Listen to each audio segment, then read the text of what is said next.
Welcome to the Old Time Radio Westerns. I'm your host, Andrew Rhynes, and let's get into this episode. This episode is going to be Tales of the Texas Rangers. Original air date is May 20th, 1951, and the title is Squaredance. Hope you enjoy, and again, thanks for listening. The National Broadcasting Company presents Joel McCrea in Tales of the Texas Rangers. Tonight, transcribed from Hollywood, another authentic reenactment of a case from the files of the Texas Rangers.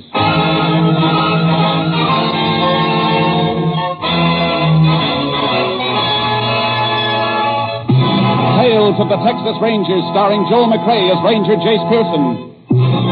Texas, more than 260,000 square miles, and 50 men who make up the most famous and oldest law enforcement body in North America.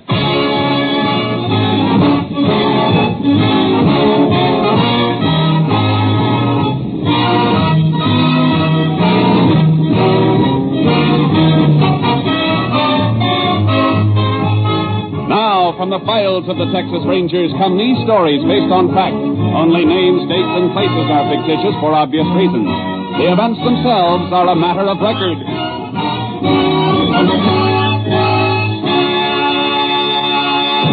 Case for tonight, Squaredance.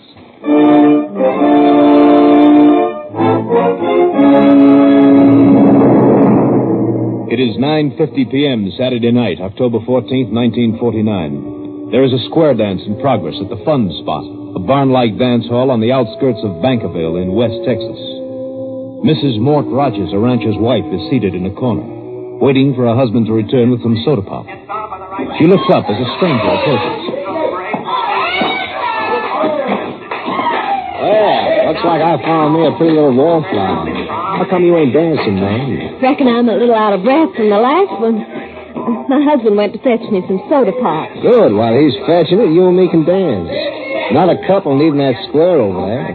Come on. No, thank you, but I'd rather wait for him. Oh, you're just going to waste sitting there. Come on. Oh, please, I'd rather not. No, I ain't the kind of a man who takes no for an answer, especially from a pretty gal. I told you I don't want to dance with you. Let go of my arm, please. Come on. What's going on here? What's the matter, Harry? Oh, Mort, I was waiting for you And I just happened by and asked her for a dance, that's all. And left finger marks all over her arm. Looks like you asked pretty rough. Ain't no harm done. You gonna get hard about it? Take these pop bottles, Harry. Mort, don't. I said take them. Now, you want to repeat that question? Place is probably full of friends of yours. I don't know anybody around here. I just happened in. Why don't you just happen out before you get in trouble? Go ahead, beat it. All right. Maybe I'll meet you alone sometime. Anytime you want to try. Mort, please, let him go. I'm all right. There seems to be somebody like that, wandering in where people are having fun. Forget about him. He went out. Drink your pop. Here. Look at you, honey, you're shaking. Not from here. There's a little cherry in here now, that's all. Where's that little jacket you brought? I left it out in the car. I'll go fetch it for you. Ain't that cold, Mort? Oh, no, just turning blue or something. All right. Would you mind getting it for me? Oh, I said I would, didn't I? Any more strangers ask you to dance, hit them with that pop bottle. I'll be all right. Jacket's in the back seat. All right, I'll find it.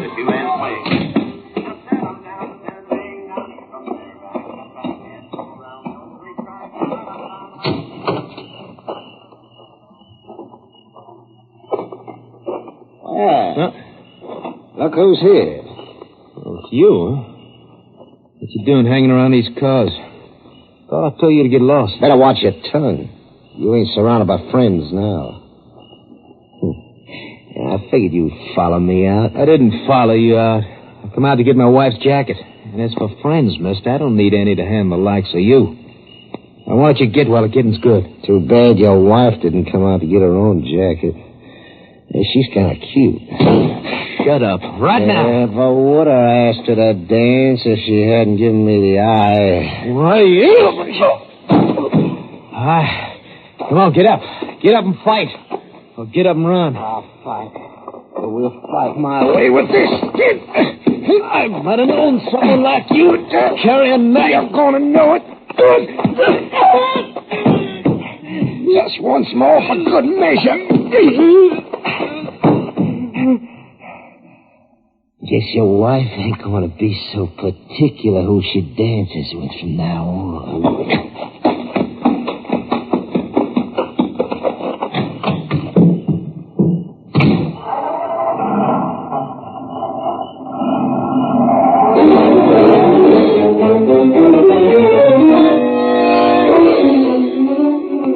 When Mort Rogers failed to return to the dance, his wife came out to look for him.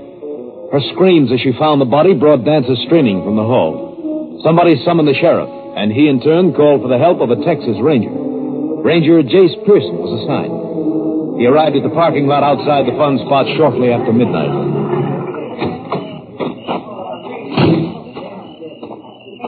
Howdy, Sheriff. Well, howdy, Jayce. I'm glad you were close by. Here's the body. Radio was buzzing with calls as I drove in. KTXA's ordering roadblocks set up on every highway near here for 100 miles. Yeah, I know. I phoned in a description of a stranger who was at the dance tonight. Yeah, I heard it. Let's hope they can pick him up. Well, they'd have got him sure if I'd had the description earlier, but it took almost an hour to get Miss Rogers so she could talk. Is she the dead man's wife? Yeah. Saw the whole thing then, huh? No, she was inside when it happened. Come out and found the body. Well, then why the pickup for the stranger in particular? Rogers have trouble with him? Just words. Nothing anybody saw. Tried to force Miss Rogers to dance with him, the way she tells it. Rogers come along, saw what was going on, and ordered the fella out. Whole thing happened less than 2 hours ago. Killer can't be too far away, then. Yeah, far enough. Yeah, but if the roadblocks don't pick him up, we'll know he's either living or hiding within a 2-hour ride from here. Could be 100 yards away or 100 miles away. Even then, he might not be the one. Over 60 couple at the dance tonight. Any one of them could have stepped outside. I haven't let a car pull out since I got here. Good.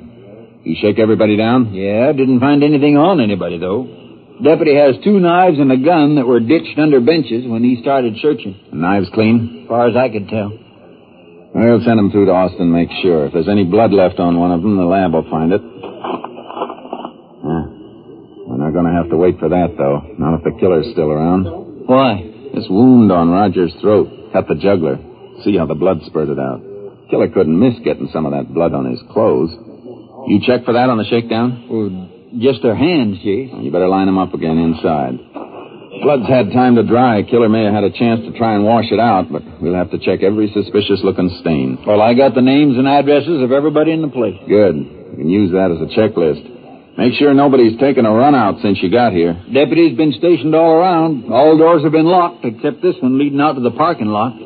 I had to let folks out here, because some of them have got babies sleeping in their cars. Yeah, I understand. Well, let's get them in. Right. All right, inside again, folks. Everybody inside. Joe, Charlie, Higgins, don't let any stragglers hang back. Keep them moving. Hey, you better send one of your deputies into town, dig up some clothes from the jail or someplace. If you find any suspicious stains, a few of these people mightn't have anything to wear home.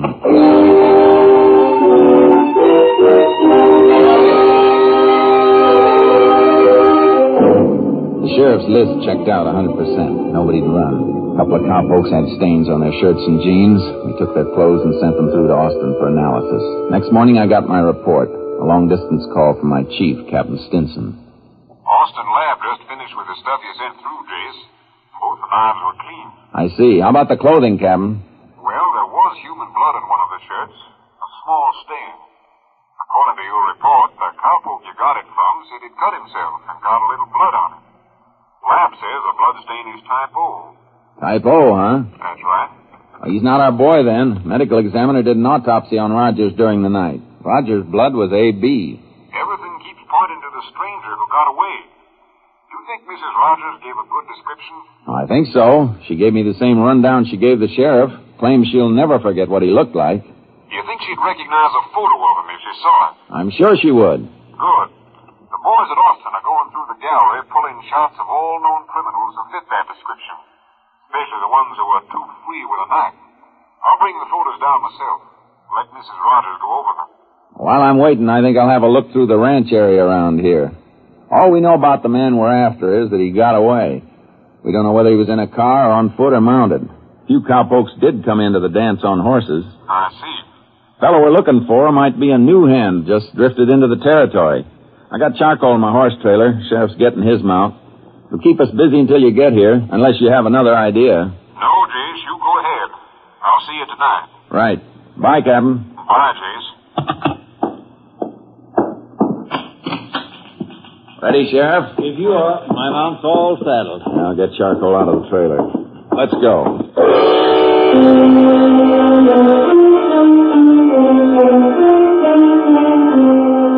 We rode from ranch to ranch, taking shortcuts through the gullies and arroyos, working through the good grazing as well as the badlands, riding close to get a good look at cowpokes working the range wherever we spotted them.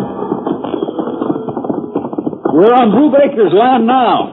Be able to see the ranch house when we reach the end of these trees. How many hands you got on the place?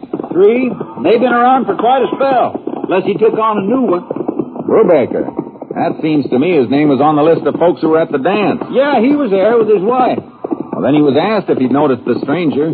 Asked everybody that. If anybody by that description was working for him, he'd spoke up. Well, I thought we might talk to his hands. Even if they weren't at the dance, they might have noticed a stranger around someplace.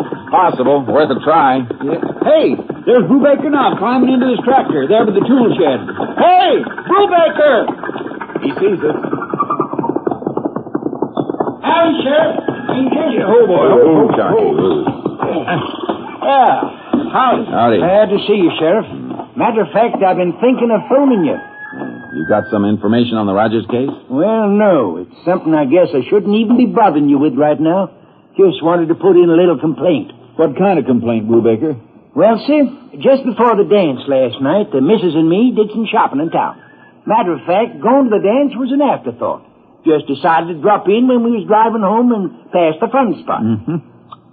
Well, sir, like I said, I hate to bother you about it, but a couple of things was stolen out of my pickup while we was at the dance. New bridle I'd bought in town and a new pair of wire clippers. Are you sure those things were taken while you were at the dance? Well, they couldn't have been taken anyplace else. They were the last things we bought before we went to the dance. Put them on the shelf behind the cab seat. Could be something to this, Jayce. You sure could. Anybody stealing things from a car wouldn't be doing it while you and your deputies were all over the place. And we were there till after everybody had cleared out. Stuff must have been taken out of Brubaker's pickup before Rogers was killed. Say, as a matter of fact, Rogers might have surprised somebody going through the car. I wouldn't rule out the stranger we're looking for. He left the dance hall before Rogers went outside. Bridle and wire clippers wouldn't be easy to trace. I wonder if he might have taken something else. Well, I haven't had any other complaints. People don't always complain. Thanks, Brubaker. Come on, Sheriff. Let's get back to town. So long. So long. Get up, Sergeant. Come on now, let's go. You planning to check over that dance list again? We'll call every name on it. See if anything else was taken from that parking lot. Up, Sharky. Come on, boy. Let's go.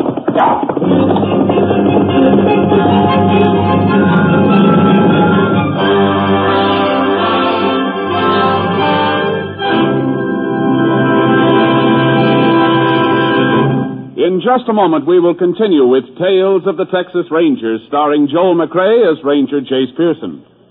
3 chimes mean good times on NBC. Tonight, over most of these NBC stations, Theater Guild on the Air will feature Raymond Massey and Shirley Booth in Ethan Frome. Mr. Massey also starred in the play's original production in 1936, while Miss Booth is well known for her dramatic performances on radio and the Broadway stage. Remember to hear them on the Theater Guild on the Air presentation of Ethan Frome tonight. We continue now with Tales of the Texas Rangers and tonight's case, Squaredance, an authentic story from the files of the Texas Rangers.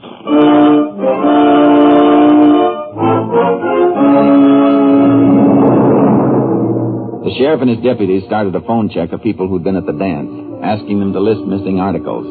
Meanwhile, Captain Stinson drove in with a gallery shots of possible suspects. We took them over to the funeral home to see if Mrs. Rogers could identify the stranger who'd quarreled with her husband. Captain showed them to her, one by one. How about this one, Mrs. Rogers? No. Well, this is the last one. No. That's not him either. I guess that does it, Jayce. The man we're after isn't a known criminal. Not in this state, anyhow. Can I go back to my husband now? I want to be near him until they have... Sure, ma'am. Go ahead. We wasn't even married a year. 6 months anniversary. I might as well get back to the sheriff's office, Captain. Yeah.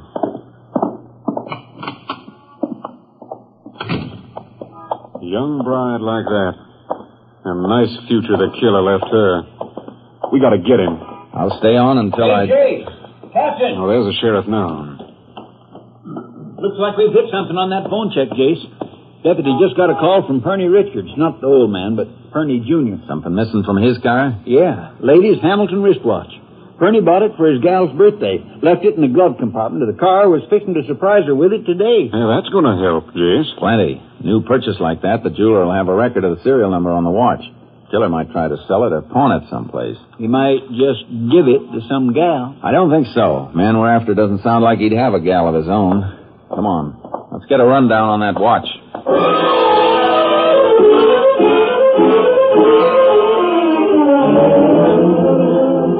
We got the serial number and put out a bulletin to jewelers and pawn shops, all the logical places where a man might dispose of a watch. Because it was Sunday, we had a break. The bulletins would be on file before the killer had a chance to unload. Meanwhile, Captain Stinson was in phone contact with Austin, digging up another angle. Yeah, that's what I wanted. Well, thanks. No, not necessarily. Mightn't mean anything, but it can't hurt us. I'll call you later if I need anything else. Right. Goodbye. Might have anything? A little. I asked them to check open files, unsolved cases of petty theft, especially things taken from cars in dance hall parking lots. There must be plenty of cases like that. The same man wouldn't be responsible for all of them. No, but a couple of cases follow a pattern, Jayce. I've written them down. Now, look here. Portable radio stolen from a car a week before last, outside of Elderton. Roadhouse there was having a square dance. And here's a constable's report. Same night, same place. Man answering the description of our stranger got in a beef. He pulled a knife on a fella. Didn't get a chance to use it, though. And ran before the law could get there. Hey, that's good. Now, here's another one. Also a square dance. South of here at Parr's Crossing. Happened a month ago. Manager at the dance hall ordered some fella out for bothering a woman. Again, the same description. Fella went outside and threw a rock through a window and got away. Cars had been looted. That's our boy, all right. Yeah, but we still don't know who he is. Something we do know, though. Look at this county map. He's been here in Bankerville, west of here in Elderton, and south of here at Parr's Crossing, all within a month. Yeah, that's right. Means he must be living in this area or hanging around at some place. And draw a circle around the three spots he's been seen at. Gives us a radius of about 40 miles in any direction. And that fits, because he wasn't picked up in the roadblocks. I don't know, Jayce. He's been a stranger in all three places. And they're the only towns around here. Most of the area in the middle of your circle is hill country and badlands. And not many ranches he might be working on. No, but there's a lot of prospecting going on in those badlands, Captain. Big new kick. Not gold or silver anymore. Uranium. Yeah, not many people would see a prospector. Not unless he had a habit of wandering into some town on a Saturday night with a yen for square dancing. All right, Jayce, I'll buy it. What's your move? Thought the sheriff and I might do a little prospecting, too. Uranium? No. A man with a knife.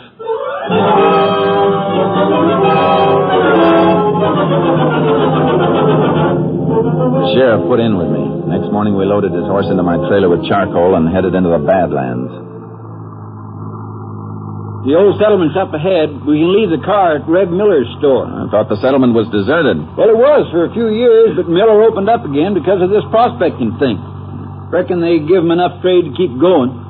It's either they buy from him or take a car trip every time they have to lay in supplies. I never thought of that. Miller may have seen our man. Possible. Coming into the settlement now. Ghost town. Where's the store? Long Dobie building just ahead. A lot of cars parked under a shed just behind it. I see it. Boy, I hope he's got some soft drinks and a way of keeping them cold. This sun's a scorcher. Well, we'll be able to wet your whistle in a minute. Here we are. Yeah.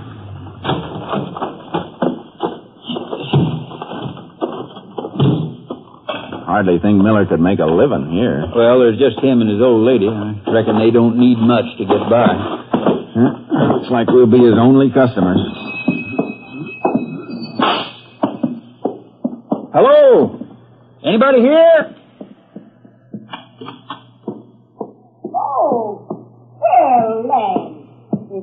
Sheriff Bruner, howdy. Howdy, Miss Miller. This here is Ranger Jayce Pearson. Hello, ma'am. Where's Reb, Miss Miller? Oh, now he's just plain gonna die 'cause he missed you, Sheriff. But he drove up to Ellerton to see the doc. She's back again. Oh, that's too bad. But he'll be back for supper if you can stay. We might have to. Depends on whether or not you can help us. Somebody here can help us, all right. What is it, Jayce? Take a look in this showcase. Well, I'll be.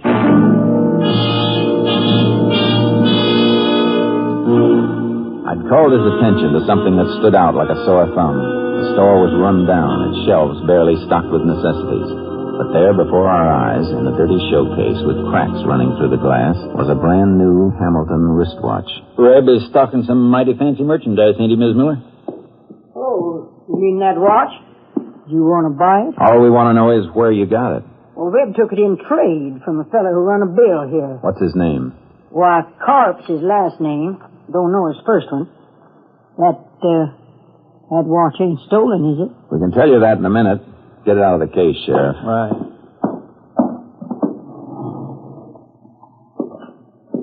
You remember the serial number? Yeah, I got it written down in my book. Pry the back cover off. Yeah, fingernails won't do it. I'll have to find something. When does Carp bring the watch in, ma'am? Well, yesterday, Sunday. Reb's always trusting people, you know. Carp owed him more than $20. Instead of cash, he give Reb the watch and a pair of wire clippers. Wire clippers? You hear that, Sheriff? I sure did. I'll have this watch case open in a minute. Oh, I told Reb not to trust nobody. Reckon Carp wouldn't even trade here if he had cash. Couldn't give Reb no money. Oh, no, but when he come back yesterday, he had a new bridle for his horse. Reckon he had to pay cash for that someplace. You're reckoning wrong, Mrs. Miller. He got that bridle the same way he got the watch and wire clippers. Yeah, that does it. Here's the number, Jayce. H427991.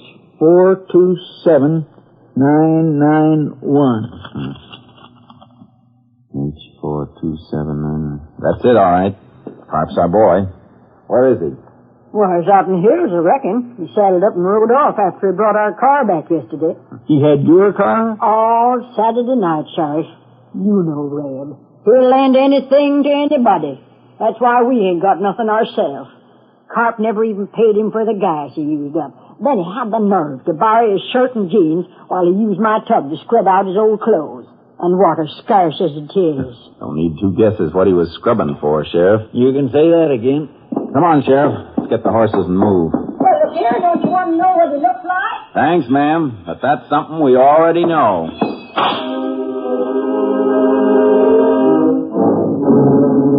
It was rough going through the Badlands, and the territory we had to cover was big. We met prospectors here and there, but not Carp. At the end of our second day, the trail led to rocky ground, thinning out in spots and disappearing in others. We kept going until the sun dipped under the rim and darkness came fast. Oh, I can't see anything, Jayce. If the tracks were heavier, we could keep going, but the ground's too hard. Can't pick up marks like that by flashlight. I know. We better find a campsite, rustle some grub. Well, you can do the eating. All I want is a place to rest my bones. We'll find a spot when we get on level ground. Up, Charlie. Come on. Up, boy.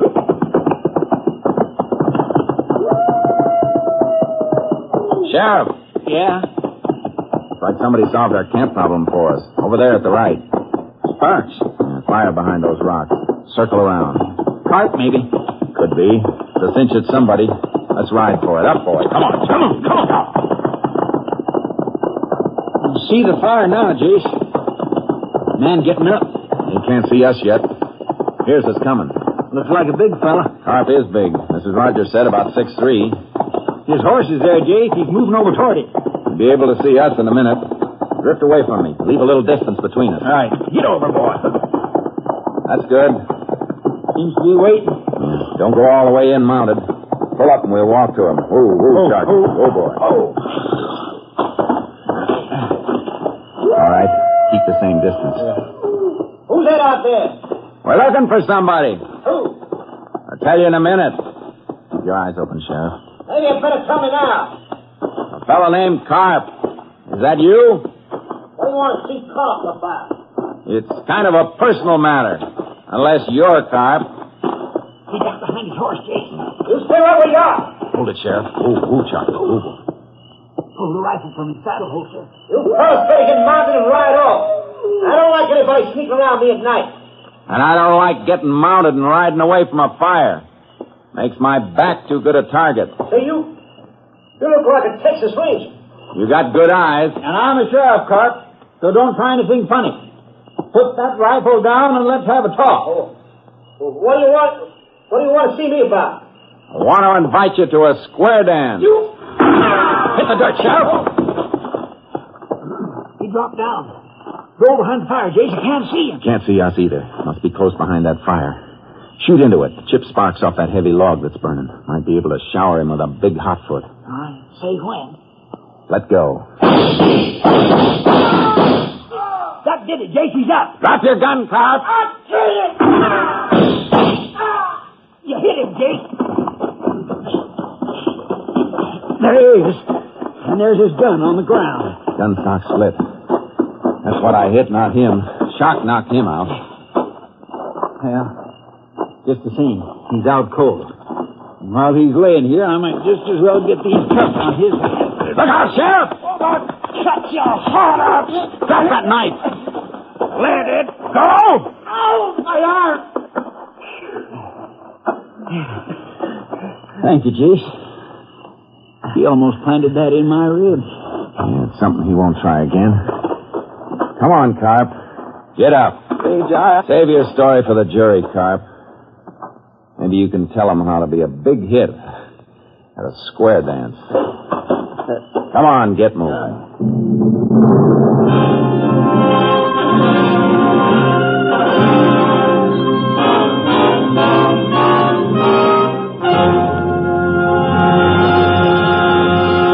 Randolph Carp was tried and convicted for the murder of rancher Mort Rogers. The final piece of evidence against Carp was a bloody fingerprint on the steering column of the car he had borrowed from storekeeper Reb Miller. It was Carp's right thumbprint, and the blood specimen matched the type of the slain man. Carp was sentenced to Huntsville Penitentiary for a term of 99 years.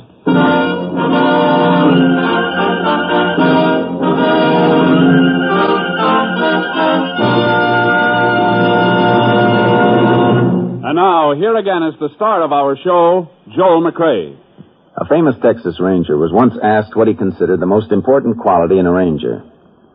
Well, he pondered, I liken a good ranger to that broad-brimmed hat of mine hanging over there on that old steer horn. It's made of some sort of fabric that holds up. It takes the toughest handling I've ever seen. Must be in the character of the material, I guess, because as old as that hat is, it's never showed a sign of going to pieces. I never did like hats or men that'll come unglued. Good night, folks. See you next week. Next week, Joel McCrea in another authentic reenactment of a case from the files of the Texas Rangers. Joel McCrea is currently seen starring in the MGM production Stars in My Crown. Tonight's cast included Tony Barrett, Lou Krugman, Betty Moran, Parley Baer, Byron Kane, Joe Forte, and Jeanette Nolan. This story was transcribed and adapted by Joel Murcott, and the program was produced and directed by Stacy Keach. Hal Gibney speaking.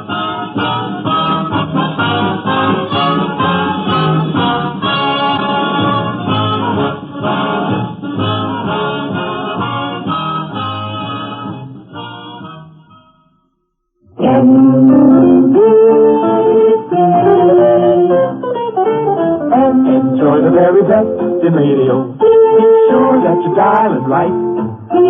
Like you ought to hear Bill Baker every Sunday night. The $64 question. Every Sunday night, NBC. Raymond Massey and Shirley Booth and Theater Guild, next on NBC.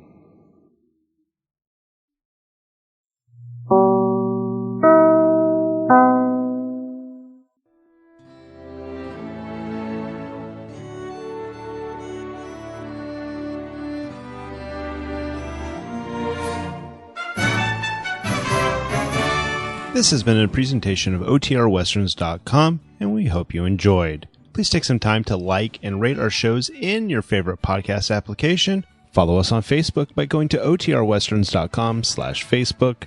Join in the conversation by going to otrwesterns.com/discord, and don't forget to send us an email, podcast@otrwesterns.com. This episode is copyright under the attribution, non-commercial, share alike copyright. For more information, go to otrwesterns.com/copyright. Have a great day, and again, thanks for listening.